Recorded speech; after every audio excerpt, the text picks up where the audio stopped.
चंदा मामा के बाद अब सूरज दादा के पास पहुंचेगा भारत। जी हाँ, आपने सही सुना। तैयारियां चल रही हैं और जल्द ही इसरो अपने इस प्लान को अंजाम देगा। इसरो ने यह बताया है कि सूर्य का अध्ययन करने वाली पहली अंतरिक्ष आधारित भारतीय वेधशाला आदित्य L1 मिशन 2 सितंबर को श्रीहरिकोटा से लॉन्च किया जाएगा। इसरो ने बताया कि अंतरिक्ष यान को सूर्य पृथ्वी प्रणाली के लैग्रेंज पॉइंट L1 के चारों ओर एक प्रभामंडल कक्षा में रखा जाएगा, जो पृथ्वी से लगभग 1.5 किलोमीटर की दूरी पर है। L1 पॉइंट के चारों ओर प्रभामंडल कक्षा में रखे गए उपग्रह को बिना किसी ग्रहण के सूर्य को लगातार देखने का प्रमुख लाभ मिलेगा। इससे काफ़ी एडवांटेज देखने को मिलेगा। लेकिन एग्जैक्टली ये कहाँ जा रहा है, ये आदित्य L1 मिशन कहाँ जा रहा है? जैसा कि इसरो ने बताया कि अंतरिक्ष यान को L1 पॉइंट के आसपास कक्षा में स्थापित किया जाएगा, जहां से वो बिना किसी रुकावट के सूर्य का निरीक्षण कर सकेगा। लेकिन आदित्य L1 मिशन अध्ययन क्या करेगा? स्पेसक्राफ्ट में 7 पेलोड्स होंगे, जो फोटोस्फीयर, सूर्य की सबसे गहरी परत जिसे हम सीधा देख सकते हैं उसे, क्रोमोस्फीयर जो लेयर लगभग 400 किलोमीटर और 2100 किलोमीटर ऊपर है उसे, और सूर्य की सबसे भारी परत कोरोना को ऑब्जर्व करेंगे। Electromagnetic particle magnetic field detectors की मदद से स्पेसक्राफ्ट में 7 पेलोड्स फोटोस्फीयर, क्रोमोस्फीयर और कोरोना को ऑब्जर्व करेंगे। 7 पेलोड में से 4 सीधे सूर्य का अध्ययन करेंगे और बाकी 3 लैग्रेंज पॉइंट L1 पर कणों और क्षेत्रों का यथास्थान अध्ययन करेंगे।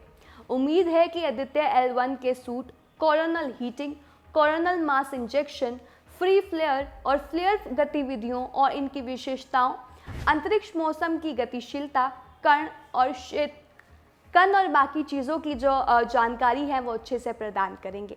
लेकिन सूर्य मिशन ज़रूरी क्यों है? सूर्य के बारे में जानना इतना ज़रूरी क्यों है? आइए समझते हैं।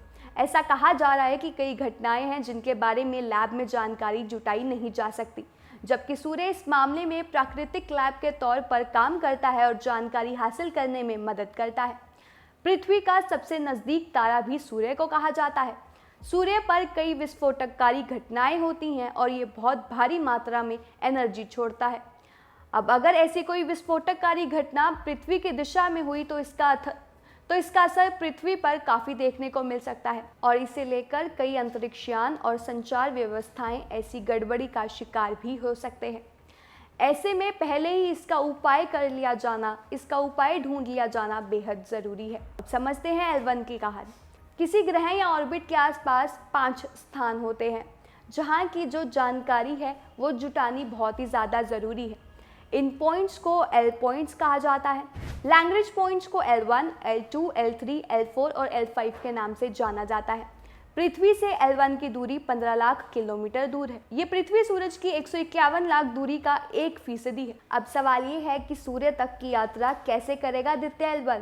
इसरो का PSLV C57 rocket Aditya L1 को पृथ्वी की निचली कक्षा में पहुंचाएगा।